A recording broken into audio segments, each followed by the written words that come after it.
Oke kawan-kawan, masih bersama vlog saya Warawiri Woro-Woro. Pada kesempatan kali ini saya akan membahas tentang hukum lagi, apa itu hukum dan apa dasar hukum dan bagaimana cara kita untuk melaporkan salah seorang yang melakukan atau melanggar hukum. Bersama narasumber saya Pak Solikul Hadi SH.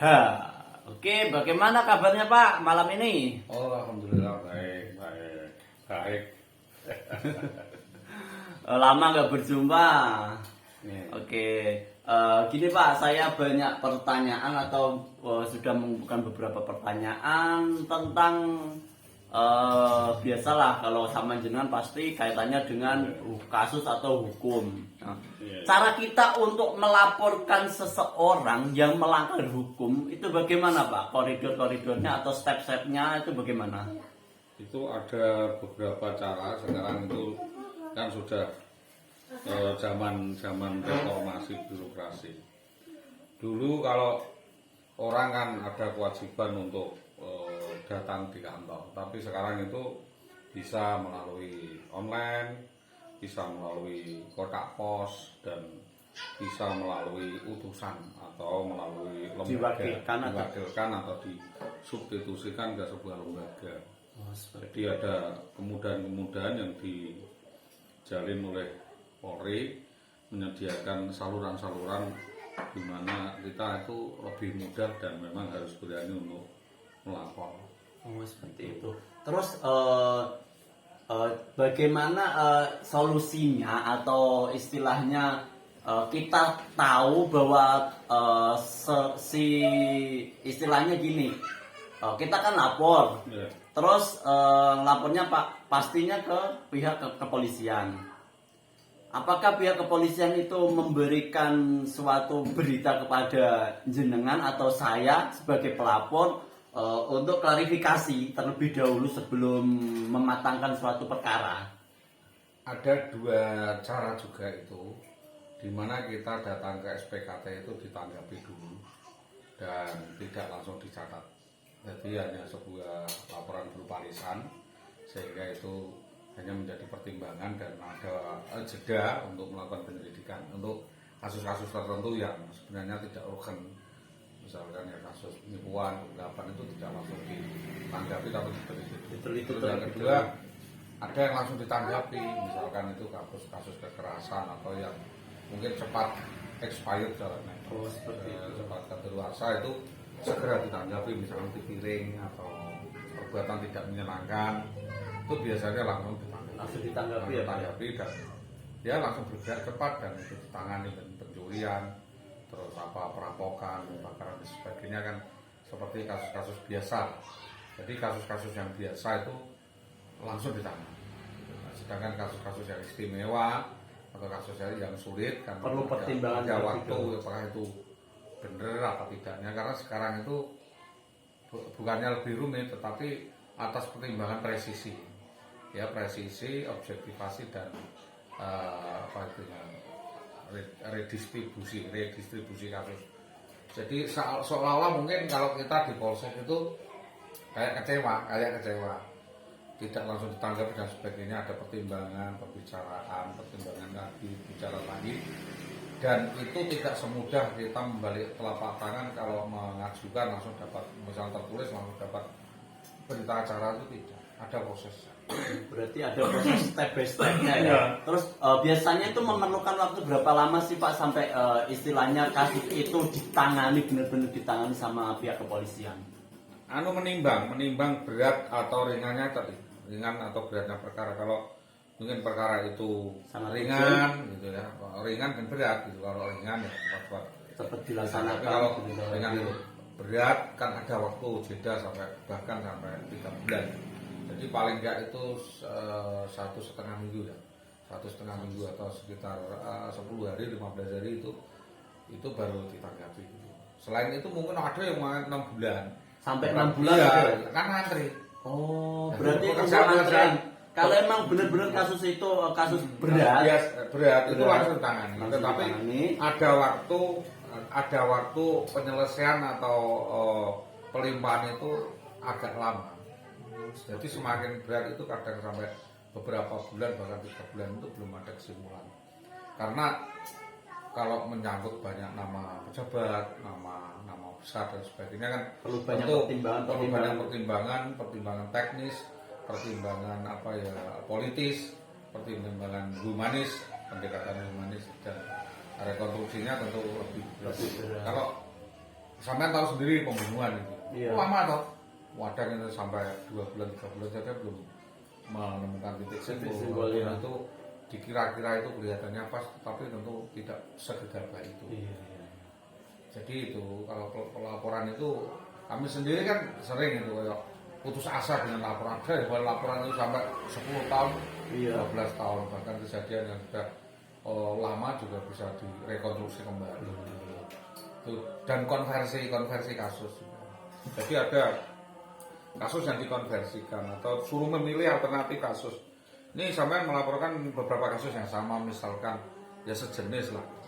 Nanti diambil yang paling berat satu gitu, terus yang lainnya bukannya dia tetapi dipertimbangkan. Kan itu ada koridornya dilidik satu itu apa, unit 2 apa, unit 3 dan unit 4.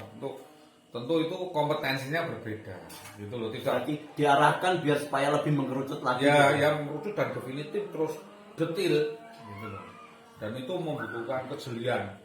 Itu memang keahlian penyidik gitu loh. Jadi kita tidak boleh gegabah sebagai pelapor. Begitu pula penyidik tentu sebelum sampai ke kejaksaan harus diteliti dan diolah kembali sehingga tidak ada kesalahan. Karena kalau ada kesalahan tentu akan kembali ke diri kita seperti bumerang. Kalau kita lapor itu sifatnya fitnah dan salah, tentu akan kita sendiri yang tertuntut kan gitu. Kan makanya ada upaya namanya pra-peradilan. Jadi dirembuk sebelum ini dilanjutkan ya gitu. Jadi dirembuk dulu, dimatangkan sendiri internal. Kamu ke pengadilan untuk membuktikan bahwa ini kasus benar apa enggak. Jadi setelah di pengadilan baru dibawa ke kepolisian. Ada beberapa misal kasus tanah, kasus keluarga biasanya kan tentang pencerobotan tanah biasanya pra-peradilan dulu. Terbukti dapatkan bukti dari BPN, bukti dari desa dan sebagainya, baru pra-peradilan. Ke pra-peradilan itu nanti terbukti kalau orang itu bersalah baru masuk ke kepolisian. Di kepolisian itu matang. Berarti sebelum ke kepolisian, kalau memang seandainya pra-peradilannya itu sudah benar-benar selesai, enggak ke kepolisian juga enggak apa-apa. Enggak apa-apa. Kalau memang udah dapat pra-peradilan selesai, dapat titik temu, terus yang bersalah mengaku bersalah. Dan melakukan pengembalian terhadap kerugian gitu, misalkan terus tanah saya minta maaf, kan selesai di situ. Pra-peradilannya menjadi sebuah memorandum of understanding MOU, dan itu nanti ingkrah secara sendirinya. Makanya itu perlu benefit.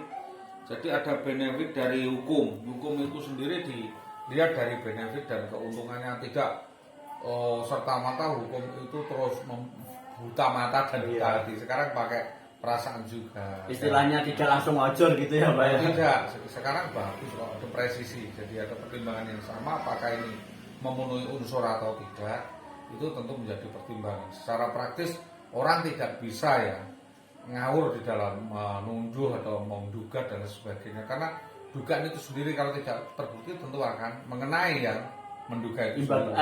Tolak balik, fitnah, jadinya nanti fitnah. Perbuatan tidak menyenangkan dan fitnah bisa satu. Pencemaran nama baik. Iya, ancamannya 1,4, 1,8. Walaupun itu laporan yang salah gitu. Jadi tolonglah, lapor ya tetap lapor, tetapi harus didiskusikan matang, entah itu dengan pengacara atau lembaga atau yang berkompeten dalam hal laporan. Makanya itulah pendampingan itu penting kan gitu. Berarti pada intinya kalau memang bisa diselesaikan dengan secara kekeluargaan, tidak usah harus melibatkan kepolisian juga nggak apa-apa gitu kan ya. Jadi teman-teman, pada intinya jangan gegabah terlebih dahulu untuk melaporkan seseorang terkait dengan mengandung unsur hukum ataupun tidak. Yang penting harus sistem kekeluargaannya diarahkan terlebih dahulu. Itu. Terus biasanya kalau memang sistem kekeluargaan tidak menemui titik temu, baru bisa langsung ke kepolisian berarti Pak ya? Iya, karena di situ masih ada upaya lain sebelum ke kepolisian, ada alternatif namanya itu apa itu perwasitan. Jadi ada perwasitan. Jadi kalau kekeluargaan nggak bisa maka mengambil intervensi pihak ketiga. Alternatif sebelum ada ke kepolisian itu ada perwasitan. Jadi di situ ada salesman atau wasit yang ditunjuk atau meminta seseorang yang ahli untuk mewasiti. Misalnya memanggil saya dikasih kuasa insiden untuk mewasiti suatu perkara. Jadi saya berpihak kedua kaki. Jadi saya bela sana api ini gitu. Jadi kalau penengah dia penengah atau dengan double wasit masing-masing bawa wasit, pelapor bawa wasit, yang dilapor bawa wasit. Itu jaraknya 6 bulan. Jadi perwasitan 6 bulan, kalau 6 bulan itu tidak menemukan titik temu, baru lagi ke kepolisian. Kepolisian baru gini Pak, sudah secara kekeluargaan nggak bisa, ini nggak bisa, terus perwasitan buntu gitu. Nanti baru versi jaringnya dikumpulkan, itu kan ada bukti awal, malah masuk ke kepolisian baru diketik gitu. Katakanlah ditanggapi, dikaji, dirapatkan, nanti kepolisian memanggil para pihak itu baiknya bagaimana kan gitu.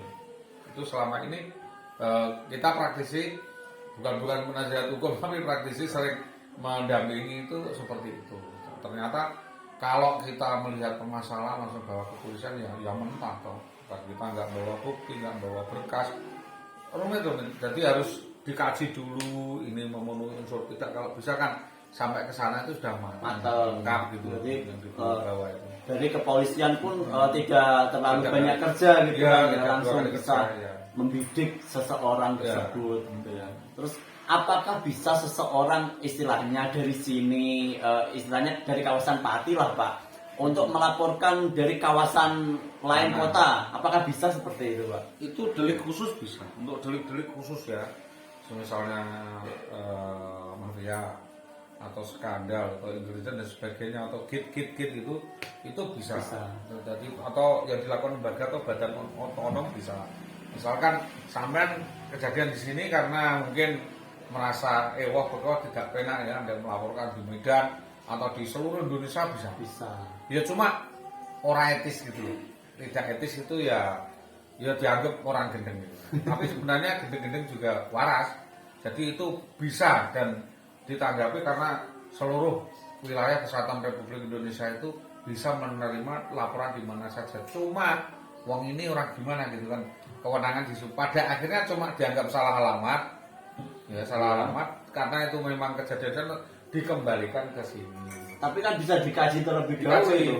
Ya dikaji di sana ada yang kita itu pernah itu ya, karena di sini tuh pekewoh gitu karena banyak yang kenal dengan kepolisian secara personal, kita melaporkan di Medan waktu itu di Sumatera Utara atau di mana? Di Sumatera Utara ya. Iya. Di Deli Serdang itu ditanggapi, setelah ditanggapi kronologi diterima terus dilempar ke Mabes Polri. Dilemparkan Mabes Polri langsung menegur di Polres Pati baru bergerak dan berkas dari sana dilimpahkan ke sini. Cuma seperti orang poli melambung gitu loh. Jadi ada yang memang berasal dari bawah bisa dari atas gitu, tidak seperti poli yang aturannya ketat kan gitu. Terus kalau emang seandainya gini loh Pak, si tersangka itu berada di wilayah hukum tertentu, sedangkan kita itu kan menakutkan. Kalau di wilayah hukum tertentu itu di situ ada suaka politik. Susahnya itu di situ. Misalkan ini kan kejadian yang dilakukan di sini, dia di Rembang atau di sana kan. Di sana dia mendapatkan perlindungan suaka politik. Oh, malah dapat perlindungan di sana. Iya, kadang-kadang malah sulit. Oh, saya kira kita bisa lapor di daerah mana gitu. Enggak bisa. Menurut jadi kadang-kadang loh ya. Kalau itu orang sana udah pindah dari kecamatan lain itu dalam hal-hal tertentu loh ya. Dalam hal misalnya administrasi kependudukan dan sebagainya itu malah nggak bisa dulu. Karena dia punya hak untuk pindah penduduk. Seperti itu. Berarti dia malah dapat coveran dari sistem kepolisian. Yurisdiksi namanya, sistem yurisdiksi. Kalau makanya itu kan permasalahan saya itu misalnya kejadiannya di Wina katakanlah. Iya. Itu saya bawa ke kecamatan nggak jalan toh. Karena apa? Ya ke wilayahnya saya kan tidak menerima kok. Iya. Nah, jadi tidak apa-apa ini cuma proses paling tidak menjadi catatan polisi lah. Jadi sejelek-jeleknya orang lapor itu masih baik. Di situ kan ada penghargaan. Jadi bagi pelapor itu nggak usah takut. Ada penghargaan, ada perlindungan saksi, ada pelindungan pelapor. Apalagi kalau emang yang dilaporkan itu Bener-bener, benar-benar ya. mengandung unsur merugikan pihak-pihak kan gitu kan. Ada beberapa memang yang harus dipertimbangkan itu. Kalau melapor sih gampang saja, siapapun kan dalam pasal tertentu itu kan disebutkan 801 itu siapa yang melihat, mendengar atau mengalami suatu kejadian perdata atau pidana itu bisa melaporkan, dan itu hak warga negara untuk melapor. Sedangkan kepolisian itu merupakan kewajiban untuk menanggapi laporan dari warga yang terkena daripada kasus perdata atau pidana tadi gitu. Apalagi sekarang kita dimudahkan dengan aplikasi dari kepolisian itu ya. Iya. Nanti seminggu lah gitu atau 2 minggu laporan itu nanti bisa ditanggapi. Setelah ditanggapi kita panggilan 1 kali 2 minggu lah. Pertama misalkan ada SPDP-nya, nanti dipanggil lagi, kedua dan ketiga. Kalau ketiga nggak datang kan ya ditutup yang gitu ya. Kalau pertama datang ya berarti kalau ditanggapi, diberita acarakan dan gitu. Nanti bisa berjalan itu penelitian dan penyidikannya, dan itu perlu dikawal memang. Sudah sampai di mana ya Pak laporan saya kemarin? Karena laporan di kepolisian sendiri kan sebenarnya, maaf ya, kritik terhadap kepolisian sendiri itu tugasnya terbatas, sedangkan kasusnya banyak sekali yang melaporkan juga banyak. Yang melaporkan banyak, dan tumpukan itu untuk dirapatkan dan dilihat prioritasnya. Ini prioritas penting apa tidak, dan sebaiknya bisa diselesaikan di tingkat polsek atau tidak, atau dengan cara yurisdiksi tadi. Jadi didatangi di rumahnya, terus didamaikan atau diselesaikan di tingkat sosial dan sanksi sosial dan sebagainya itu. Jadi delik-delik hukum itu tidak pasti tanggung jawab tanggung jawab masyarakat, tokoh masyarakat. Karena kedudukan penegak hukum itu sendiri sama dengan Pak Lurah, sama dengan perangkat desa, dan sebenarnya sama. Bisa melakukan langkah-langkah hukum di kawasan itu. Ini hasilnya situ. Oke, kawan-kawan, terima kasih sudah menonton vlog saya. Jadi istilahnya gini, kalau emang Anda sekalian atau semuanya yang mau melaporkan atau bisa melihat, mendengar atau mengalami, bisa saja jenengan semua langsung lapor saja ke pihak kepolisian. Bahkan menulis pun bisa ditanggapi dengan pihak kepolisian, asalkan yang kita bidik itu memang benar-benar mengandung unsur dan dapat dipertanggungjawabkan. Oke, terima kasih sudah menonton podcast saya. Sampai jumpa.